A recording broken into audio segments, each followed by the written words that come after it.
वालेकुम। Welcome to forex with Haris. तो हाजिर हैं हम लोग एक न्यू वीडियो के साथ। तो आज हम पढ़ने जा रहे हैं सपोर्ट एंड रेजिस्टेंस और कुछ माइनर माइनर से टॉपिक्स को। और अगर आप वो सब कुछ समझना चाहते हैं तो वीडियो में हमारे साथ लास्ट तक बने रहिए ताकि आपको हर चीज़ डिटेल में समझ आ सके। अगर आप चैनल पर न्यू है तो चैनल को सब्सक्राइब करना बिल्कुल मत भूलिएगा। और अगर आप वीडियो पसंद आती है आपको तो वीडियो को लाइक करना बिल्कुल मत भूलिएगा। तो चलिए हम लोग स्टार्ट करते हैं। फर्स्ट ऑफ ऑल तो हम लोग स्टार्ट करते हैं कि बेसिकली आपके पास सपोर्ट एंड रेजिस्टेंस होती क्या है। सपोर्ट का मतलब क्या है आपके पास। सपोर्ट आप ये समझ लें आपके पास एक बेस लेवल को भी कहते हैं, यानी कि किसी चीज़ की बुनियाद। अगर आप किसी चीज़ की सपोर्ट कर रहे हैं तो आप उसको तकवीत दे रहे हैं, यानी कि आप उसको ऊपर जाने में मदद दे रहे हैं। इसे आप कहेंगे कि ये आपकी सपोर्ट है। ठीक है।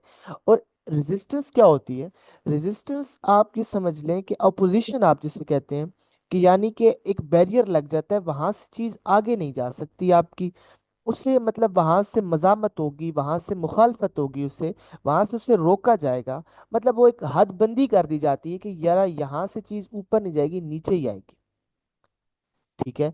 अब हम इसे ट्रेडिंग स्ट्रेटेजी के अंदर किस तरह यूज करते हैं। वर्ल्ड की ऑलमोस्ट 80% आपकी जो ट्रेडर्स हैं वो इसी चीज को यूज कर रहे हैं, बेसिकली सिर्फ और सिर्फ सपोर्ट एंड रेजिस्टेंस को। और अगर कुछ आपके जदीद ट्रेडर्स हैं वो इसी चीज को रिफाइन करते हैं, हम लोग भी इसी को रिफाइन करेंगे आगे जाके। तो बेसिकली वो काम जो भी ट्रेडर है वो सपोर्ट एंड रेजिस्टेंस के ऊपर ही कर रहा होता है। तो हम आगे पढ़ते हैं बेसिकली यार कि हमारे पास सपोर्ट एंड रेजिस्टेंस क्या है। अच्छा, ये आपके पास एक अप ट्रेंड बन गया। और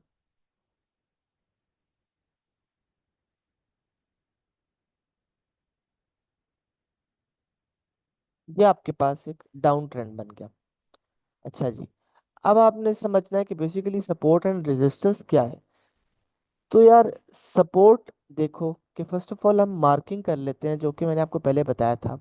ये आपके पास एक लो है, ये आपके पास एक हाई लगा हुआ है। मार्केट जब इस हाई को ब्रेक कर देगी, यानी कि यहाँ पे, तो आपने first of all higher high mark करना है। देन आप हायर लो को मार्क करोगे। देन जब ये ब्रेक हो जाएगा तो सिंपल एज रूल आपके आगे चलते जाएंगे। अब आपने देखना है यार कि बेसिकली आपके पास सपोर्ट एंड रेजिस्टेंस में क्या होता है, कि मार्केट क्या करती है। मार्केट, अब आप देखो, ये उसने हाई लगाया था। अप ट्रेंड के अंदर क्या होता है कि जो आपकी रेजिस्टेंस बनी हुई होती है ये एज अ सपोर्ट काम कर रही होती है। ये एज अ सपोर्ट काम करती है अप ट्रेंड के अंदर। वो तो सिंपल सी बात है, आपको नजर भी आ रही है कि इसमें रेजिस्टेंस सपोर्ट नहीं बनेगी ऑब्वियसली। आपकी सपोर्ट रेजिस्टेंस नहीं बनेगी, रेजिस्टेंस ही आपकी सपोर्ट बनती है।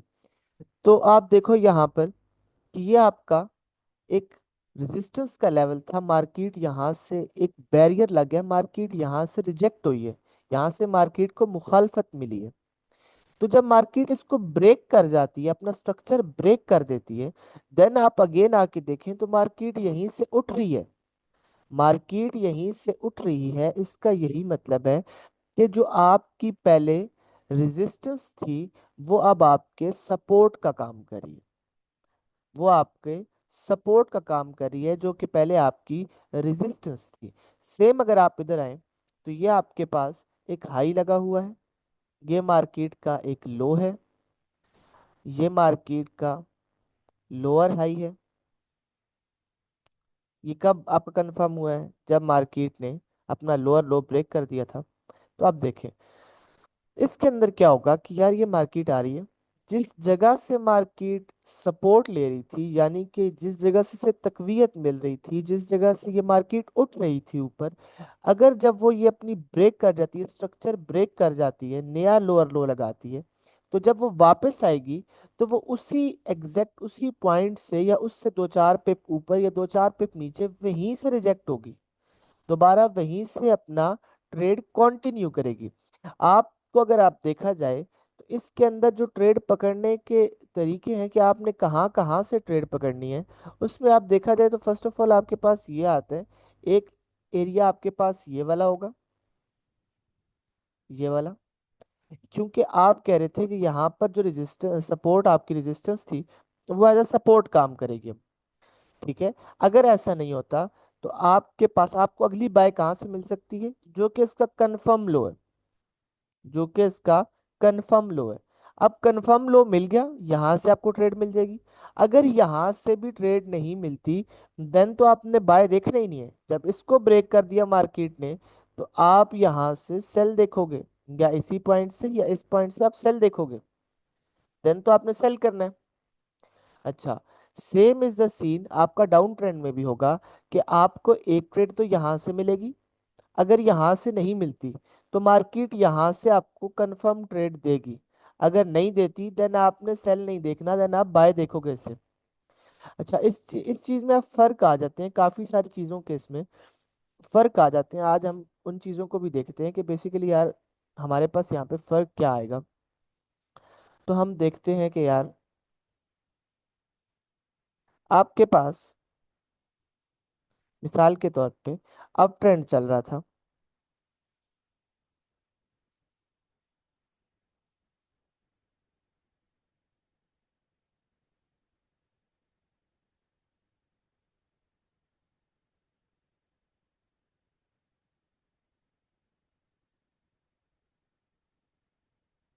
हम इसके नीचे छोटी मोटी विक्स भी बना लेते हैं, क्योंकि कैंडल ऐसे तो नहीं होती।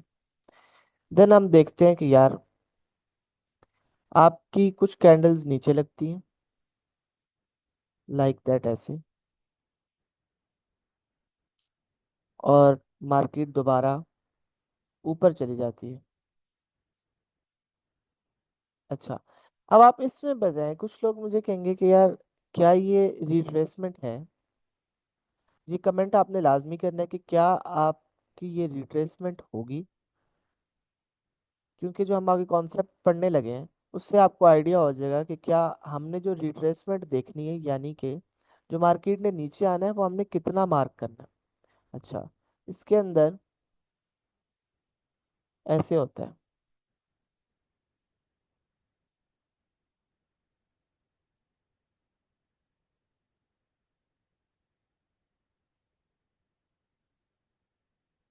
और मार्केट अगेन अपना स्ट्रक्चर ब्रेक कर जाती है। ठीक है। और तीसरा सिनेरियो आपके पास जो बनेगा, हम उसको बनाते हैं कि ये होता है।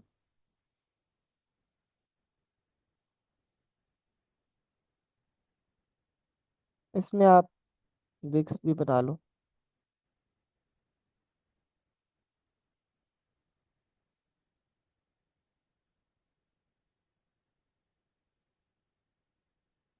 विक के बगैर भी कैंडल, आपको बेसिकली आपने कॉन्सेप्ट समझना है कि कॉन्सेप्ट क्या है। विक्स होंगी, चलें इसको भी हम विक में दे देते हैं।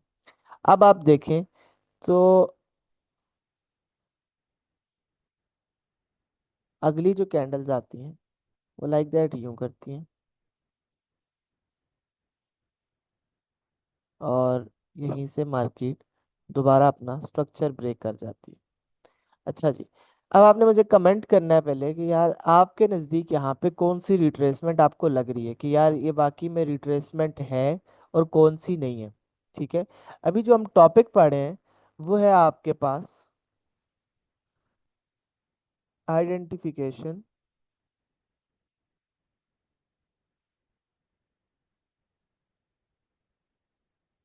Of breakouts. आज हम अभी जो हम टॉपिक पढ़े हैं, वो है हमारे पास आइडेंटिफिकेशन ऑफ ब्रेकआउट्स। आया ये हमारे पास फेक ब्रेकआउट है, या ये हमारे पास एक वैलिड ब्रेकआउट हम इसे मानेंगे। हम कहाँ पर कहेंगे कि यार जो हम मार्क कर रहे हैं कि वाकई में मार्केट ने ये हायर लो लगाया है, आया हम इसको एक वेव काउंट करेंगे, या हम इसको इस तरह की वेव काउंट करेंगे। वेट, आया हम इसको एक ही वेव काउंट करेंगे, या फिर हम इसे,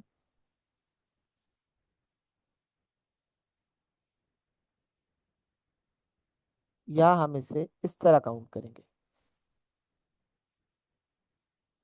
इस तरह काउंट करेंगे, या फिर हम इसे यूं काउंट करेंगे एक ही वेव के अंदर। तो हमने ऑब्वियसली चार्ट पे मार्किंग भी तो करनी है, तो अब हम इसे किस तरह आइडेंटिफाई करेंगे। अब आपके पास एक छोटी सी आपको निशानी दूंगा कि आपने क्या चीज़ का वेट करना है। कि आपको किस तरह पता चलेगा कि वाकई में वो ब्रेकआउट वैलिड है, वो ब्रेकआउट आपके पास प्रॉपर ब्रेकआउट है? उसमें क्या चीज़ होगी? फर्स्ट ऑफ ऑल आप देखोगे तो मार्केट आपका जो ला, अब कुछ लोग यहाँ पे उनके पास मुख्तलिफ कानून है। कुछ लोग कहते हैं यार 4 कैंडल्स बन जाए तो वो आपकी रिट्रेसमेंट हो जाएगी। वो चाहे जैसी भी बने, 4 कैंडल्स अगर बन जाती हैं तो वो रिट्रेसमेंट काउंट होगी। कुछ लोग ये कहते हैं, कुछ लोग कहते हैं यार कि 2 कैंडल्स अगर एक मोमेंटम में बन जाए तो वो आपकी रिट्रेसमेंट काउंट की जाएगी। मैं जो रिट्रेसमेंट कहता हूँ, मैं कहता हूँ यार कि जो आपके पास लास्ट कैंडल लगी थी ना, मार्केट उसका अगर लो ब्रेक कर जाती है, देन मैं उसे कहूंगा कि वो एक वैलिड रिट्रेसमेंट है। अब आप मुझे बताएं कि इसके अंदर वैलिड रिट्रेसमेंट कौन सी है? सिर्फ नंबर 3 वाली। ये आपके पास एक वैलिड रिट्रेसमेंट थी। बाकियों को आप, हर बंदे का अपना कानून है, मैं इसे वैलिड रिट्रेसमेंट नहीं मानूंगा। जब तक आपका लास्ट कैंडल का लो नहीं ब्रेक हो जाता, तब तक आप इसे वैलिड रिट्रेसमेंट नहीं कहोगे। ठीक है? तो अब आपने देखना है कि यार आपके पास ये यहाँ पर तो ब्रेक नहीं हुआ, यहाँ पर भी ब्रेक नहीं हुआ, यहाँ पर ऐसा भी हो सकता है कि मार्केट एक ही कैंडल में ब्रेक कर दे। सॉरी, ये कैंडल कुछ ज़्यादा ही खराब होगी। मार्केट ऐसा भी कर सकती है कि मार्केट एक कैंडल में आए और ब्रेक कर दे, ऐसा भी होगा, फिर भी वो वैलिड है। आपने बस वैलिडिटी देखनी है कि यार वो आया वैलिड है कि नहीं। ठीक है? तो अगेन हम चलें, तो अब आपको ब्रेकआउट्स की समझ आ जानी चाहिए। और फिर जो ब्रेकआउट होता है उसके अंदर वो उस कैंडल का मोमेंटम हो, यानी कि वो मोमेंटम कैंडल से ब्रेकआउट दे। यानी ऐसा ना करे, ये जो आपका है इसे आप वैलिड ब्रेकआउट नहीं कहोगे, क्योंकि ये इसकी विक आ चुकी है इसके अंदर। जब विक आ गई है तो इट मींस कि हमारे पास यहाँ पे रिजेक्शंस आ रही हैं। जब रिजेक्शंस आ रही हैं तो ये हमारे पास एक वैलिड ब्रेकआउट नहीं माना जाएगा। ठीक है? वैलिड ब्रेकआउट नहीं माना जाएगा, अलबत्ता जब इसको मार्केट ब्रेक कर जाती है, वापस आती है। ठीक है? तो अब एक अगली कैंडल आती है, वो ये करती है। ठीक है? अगली कैंडल आती है तो वो ये करती है, देन ये ब्रेकआउट हो जाएगा। लेकिन आपका जो लो लगेगा, आपने विक्स को इग्नोर नहीं करना, लेकिन ब्रेकआउट के अंदर आपने इसकी विक ब्रेकआउट को नहीं देखना, आपने बॉडी ब्रेकआउट को देखना है। आपने विक ब्रेकआउट नहीं देखनी, आपने एक बॉडी ब्रेकआउट देखना है। ठीक है? तो हम स्टार्ट करते हैं फिर आगे, coming back to the topic, कि आपके पास अब आपने मार्किंग कैसे करनी है, वही चीज़ मैं आपको समझा रहा था। ब्रेकआउट सब आपने समझ लिए। ठीक है? कि आपके पास आया, ब्रेकआउट होता कैसे। आप चलते चलते एक और चीज़ भी देख लो कि यार आपके पास एक होती है रिट्रेसमेंट वेव। ठीक है? एक होती है आपके पास इम्पल्स वेव। अब इम्पल्स वेव कौन सी होती है और रिट्रेसमेंट वेव कौन सी होती है? रिट्रेसमेंट वेव वो बनेगी जब मार्केट ने अपना पिछली बाय की कैंडल, अगर वो अप ट्रेंड में है और अगर सेल में है, तो वो पिछली रेड कैंडल को ब्रेक कर देगी। जब उसको ब्रेकआउट देगी, जिसे आप वैलिड रिट्रेसमेंट कहते हो, जो कि मैंने आपको बताया कि मार्केट अपनी पिछली कैंडल का लो ब्रेक करे, तो तब आप उसे कहोगे कि यार ये हमारे पास एक वैलिड ब्रेकआउट है। ठीक है? जब ये चीज़ बन जाएगी तो फिर आपने कहना है कि ये आपकी एक रिट्रेसमेंट की वेव स्टार्ट होगी। ठीक है? और इम्पल्स वेव कौन सी होगी? इम्पल्स कहते हैं झटके को, कि आप जल्दी से कोई काम कर रहे हो। ठीक है? तो इम्पल्स वेव कौन सी वेव होगी? कि जब मार्केट अपना कोई भी स्ट्रक्चर ब्रेक करेगी, तो आप उससे कहोगे कि वो आपके पास एक इम्पल्स वेव है। लाइक दैट, इसके अंदर आपकी इम्पल्स वेव कौन सी होगी? ये वाली, जो भी अपना अप ट्रेंड के अंदर अपना हायर हाई ब्रेक करे, अपना हायर हाई, और डाउन ट्रेंड के अंदर वो अपना लो ब्रेक करे, तो उससे आपको पता चलेगा कि यार ये आपके पास एक इम्पल्स वेव है। ठीक है? इम्पल्स वेव और रिट्रेसमेंट में अगर किसी को कोई भी कंफ्यूजन है तो वो दोबारा पूछ सकता है। ठीक है?